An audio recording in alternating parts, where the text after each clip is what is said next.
Facebook থেকে কত টাকা আসলো, আদৌ কি ফেসবুক থেকে ইনকাম করা সম্ভব, ফেসবুকের টাকা বাড়ি গাড়ি অনেক কিছুই করে ফেলেছি আমি, আজকে সবকিছুর অ্যান্সার দিব। হ্যালো এভরিওয়ান, আসসালামু আলাইকুম, আমি তোমাদের রাখি। কেমন আছো তোমরা সবাই? আমরা সবাই চাই ফেসবুক থেকে ইনকাম করতে, কিন্তু এটাও কিন্তু অনেকগুলো ধাপ আছে যেগুলো আমাদের মেনটেন করে চলতে হবে আর সুন্দরভাবে ভিডিও আপলোড দিতে হবে, তাহলেই কিন্তু ইনকাম করা সম্ভব। অনেক আপুরা এটাও আমাকে জিজ্ঞেস করে ঘরে বসে ইনকাম করা যায় কিনা। অবশ্যই যাবে, যদি তোমরা ভালোভাবে কাজ শিখে এবং বুঝে নাও, তাহলে কিন্তু তোমরা ঘরে বসে থেকে প্রতি মাসে 10,000 টাকা থেকে শুরু করে 1 লাখ টাকা পর্যন্ত ইনকাম করতে পারবে। অর্থের দিনলিপি পেজে তোমরা চাইলে টাইপিং এর পাশাপাশি আরো অনেকগুলো কাজ পেয়ে যাবে। এই কাজগুলো কিন্তু তোমরা ঘরে বসে থেকেই করতে পারবে। তোমরা তোমাদের কাজের ফাঁকে সময় বের করে যদি এই কাজগুলো করতে পারো, তাহলে কিন্তু মাস শেষে ভালো একটা অ্যামাউন্ট পেয়ে যাবে। কুইন্স অফ গোপালগঞ্জ গ্রুপে জয়েন হলে তোমরা দেখতে পারবে অসংখ্য আপুদের রিভিউ, যারা এই পর্যন্ত আর্নিং করছে। সবকিছুই কিন্তু তোমরা দেখে বুঝে যাচাই বাছাই করে নিতে পারবে। তাদের গ্রুপের লিঙ্কটা কিন্তু পিন কমেন্টে দেওয়া থাকবে। অনেকেরই ধারণা যে ফেসবুক থেকে হয়তো আমরা লাখ লাখ টাকা পাই, কিন্তু এটা একদমই একটা ভুল তথ্য। কারণ ফেসবুক থেকে এখন আর লাখ লাখ টাকা দেয় না। এটা যখন দিছে তখন আমার অ্যাকাউন্ট আইডি কোনো কিছুই ছিল না। তখন যারা কামানো ঠিকই, তখন তারা কামাইছে, কিন্তু এখন থেকে তারা হচ্ছে অনেক কম পরিমাণ টাকা দেয়, বলতে গেলে 4 ভাগের 1 ভাগ আর কি টাকা দেয়। তো এটাই ছিল এবারে আমার ফেসবুকের পেমেন্ট। তোমরা এখানে ধারণা করো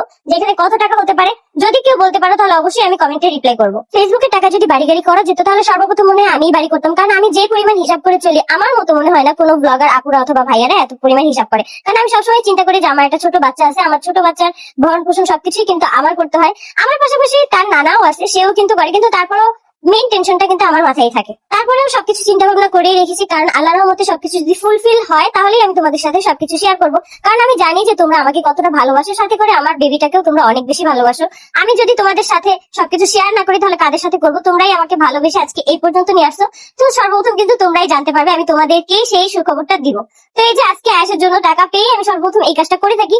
আয়েশের খাবার দাবার সবকিছুই কিন্তু আমি আগে আগে নেই, কারণ আমার মেইন টার্গেটই থাকে যে ফেসবুকের পেমেন্টটা যখনই ঢুকে তখনই আমি আয়েশের জন্য মানে মান্থলি পারি বা অর্ধেক মাসের পারি সবকিছু কিন্তু আগে আগে কেনাকাটা করার, তারপরে হচ্ছে বাদ বাকি সবকিছু। অনেকে তো এটাও ভাবে যে আমার বাবা হয়তো সংসারের জন্য কোনো খরচই করে না, কিন্তু এটা একদমই ভুল ধারণা। কারণ আমাদের সংসারে আমরা 5 জন আর কি থাকি। তো এই 5 জনের খাবার দাবার বাসা ভাড়া আরো অনেক কিছু খরচ থাকে একটা সংসারে। তো সবকিছুই কিন্তু আমার বাবাই করে থাকে। আমি টুকিটাকি আমার সামর্থ্য যতটুকু হয় ততটুকুই কিন্তু আমি দেই।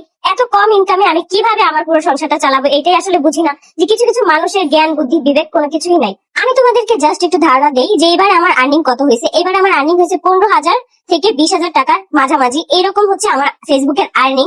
এতটুক ইনকামে যে আমি কি কি করবো আমি নিজেও আসলে মাঝে মাঝে বুঝতে পারি না।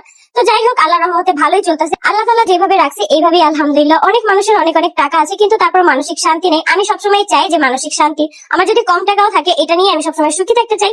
তো এই যে এই খুশিতে আজকে মিষ্টি নিয়ে আসছি, তো মিষ্টি খাবো সবাই মিলে। ফেসবুকের আর্নিং নিয়ে অনেক অনেক আপুদের প্রশ্ন ছিল, আজ কিন্তু আমি সবটাই ক্লিয়ার করে দিলাম আর A to Z সবকিছুই কিন্তু বলে দিলাম। আশা করি এই প্রশ্নগুলো এখন আর আপুদের থাকবে না। তো এই যে বাদ বাকি যত টাকা ছিল এখন আমি সবকিছু আজকে দিয়ে দিব, কিন্তু আজ কোনোভাবেই নিতে রাজি না। আমি সবসময় চাই আমার ছেলের যাতে কোনো কিছুতে অপূর্ণতা না থাকে। আমি আমার সর্বদা দিয়ে চেষ্টা করি আমার ছেলেকে ভালো রাখার জন্য। ছেলেকে ভালো রাখার পাশাপাশি আমি সবসময় চেষ্টা করি আমার পরিবারকেও ভালো রাখার। আলহামদুলিল্লাহ, আল্লাহ আমাকে যতটুকু তৌফিক দিছে, আমি কিন্তু আমার পরিবারকে নিয়ে অনেকটাই ভালো আছি তোমাদের দোয়া এবং ভালোবাসায়। আজকের ব্লগটা কেমন লাগলো অবশ্যই কমেন্ট করে জানাতে একটুও ভুলবা না। আর তোমাদের ভালোবাসা আমি সবসময় চাই, কারণ তোমাদের ভালোবাসার জন্য আজকে আমি এত দূর।